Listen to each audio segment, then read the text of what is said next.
Spoiler BTTH episode 66.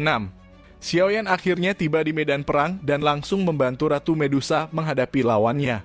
Ratu Medusa menghadapi Yan Lotian sedangkan Xiaoyan menghadapi 3 tetua lembah Mulan. 3 tetua ini hanya berada di ranah Do Huang, tapi dengan sebuah metode mereka bisa menggabungkan kekuatan menjadi seorang Douzong. Untuk menghadapi keterampilan 3 binatang buas ini, Xiaoyan memakai keterampilan 3000 kecepatan kilat. Teknik ini memungkinkan Xiaoyan membuat bayangan dirinya sendiri dan berhasil mengecoh 3 tetua lembah Mulan hingga akhirnya seorang tetua dikalahkan. Dengan terlukanya seorang tetua, keterampilan 3 binatang buas tidak bisa digunakan lagi. 2 tetua lainnya tidak lagi menjadi ancaman. Adapun pertarungan Medusa hanya tinggal menunggu waktu sebelum Yan Lotian dikalahkan.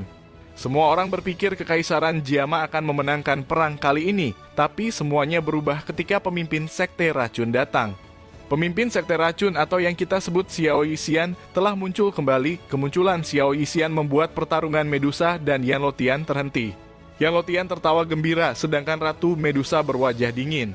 Karena kemunculan Xiao Yixian pertarungan berubah, Ratu Medusa berkata kalau ia akan menahan Xiao Yixian sedangkan Xiao Yan akan menghadapi Yan Lotian.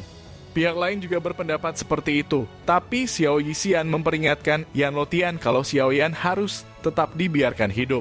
Setelah itu pertempuran dimulai. Bentrokan sengit antara Ratu Medusa dan Xiao Yixian mewarnai langit, adapun Yan Lotian dan Xiaoyan mereka saling bertukar pukulan dengan kecepatan tinggi.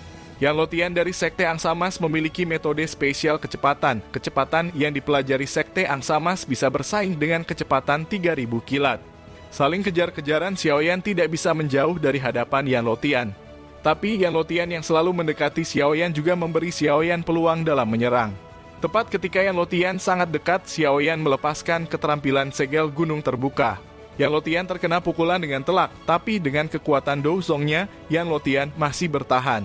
Mendapatkan serangan telak membuat Yan Lotian malu sekaligus marah. Ia melupakan perintah Xiao Yixian yang meminta agar Xiaoyan hidup dan menyerang Xiaoyan dengan kekuatan penuh. Yan Lotian yang menjadi ganas menyebabkan Xiaoyan terluka dan hampir jatuh. Tapi rupanya itu adalah rencana Xiaoyan agar bisa membuat api teratai 3 warna. Yan Lotian yang terkena serangan ini menerima luka yang hampir membuatnya mati.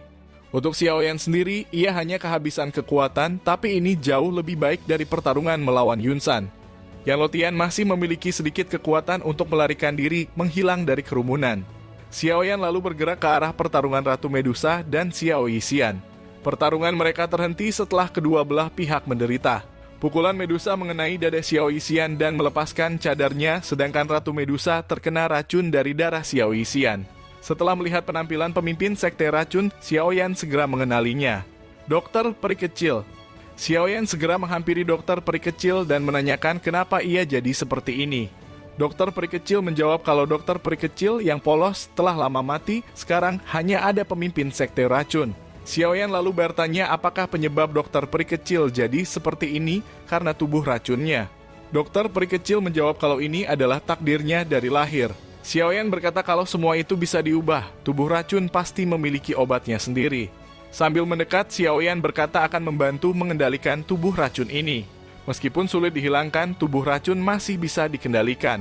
Dokter Peri Kecil mempercayai Xiaoyan, jadi ia menarik kembali darah racun yang ada di tubuh Ratu Medusa. Dokter Peri Kecil mulai tenang, Xiaoyan mulai berbicara tentang metode pengobatan dan dalang dari penyerangan Kekaisaran Jiama. Nah, di sini dulu guys, kita bahas kelanjutannya di episode selanjutnya. Terima kasih sudah menonton dan sampai jumpa.